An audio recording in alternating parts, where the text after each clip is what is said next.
Hello, my name is Milan Pap. I'm a lecturer in the computer school Maret. Let's start lesson 001 AutoCAD command Polyline structure. This is a structure of command Polyline.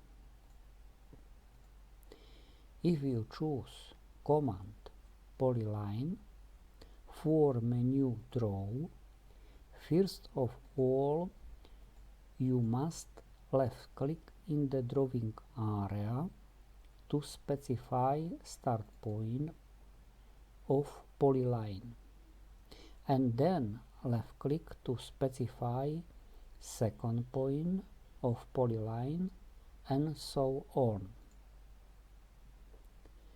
Now you are drawing a line segment of polyline.